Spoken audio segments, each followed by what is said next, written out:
और मैनेजमेंट को शामिल करते हैं और हमारे साथ इस वक्त महिंद्रा लॉजिस्टिक्स के MD and CEO Ram Praveen Swaminathan ji जुड़ चुके हैं।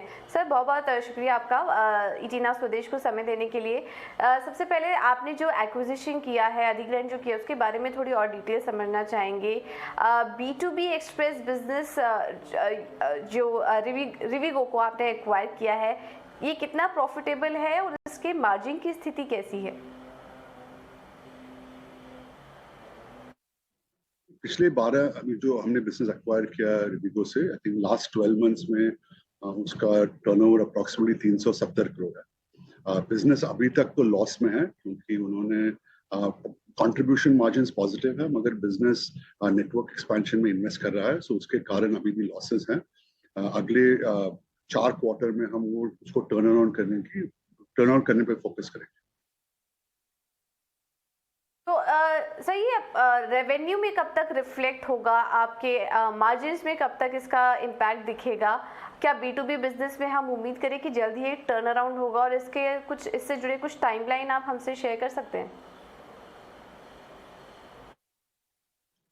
हाँ, अगर आप लॉन्ग टर्म में देखेंगे तो अगर आप across the board industry B2B businesses देखेंगे तो जनरली उनका मार्जिन जो है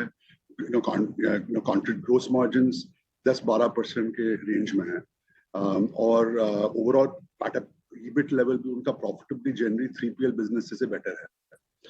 हमारी अपेक्षा है और प्लान है कि अगले 2-3 साल में हम वो लेवल पहुंच जाएंगे। I think short term losses जो है अगले 4 क्वार्टर में हम एड्रेस करने वाले हैं, उसके लिए हमारे पास स्पेसिफिक प्लान्स हैं।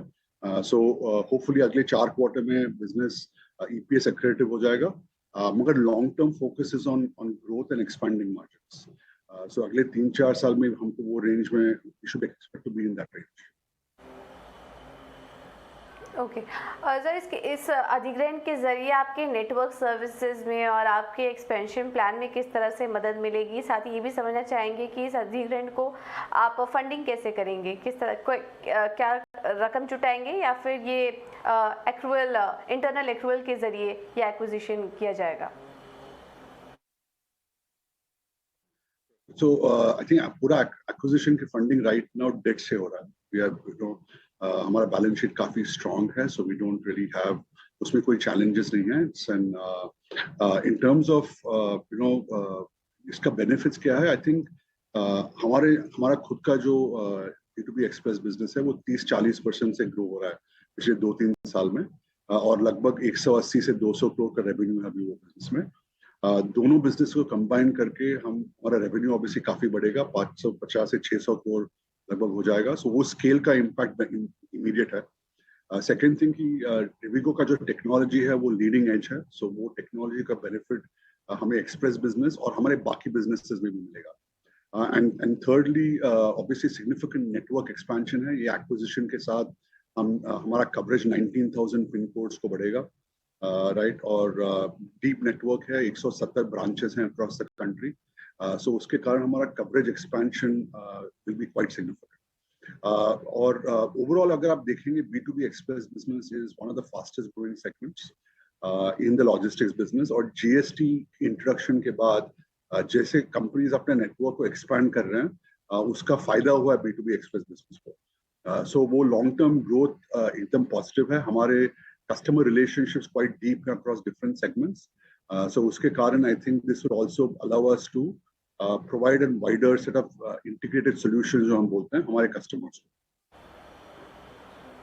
और मिस्टर स्वामीनाथन, आगे के लिए फिर आपकी ग्रोथ की गाइडेंस क्या होगी? क्या ऑर्गेनिक ग्रोथ देखने वाले हैं आप या फिर इनऑर्गेनिक तरीके से ये ग्रोथ दिखाई देगी? सो B2B एक्सप्रेस बिजनेस में अभी ये ट्रांजैक्शन होपफुली अगले 4 से 6 हफ्ते में क्लोज होगा। उसके बाद ऑब्वियसली फोकस है कि ऑर्गेनिकली वो कंबाइंड बिजनेस को ग्रो करें, राइट।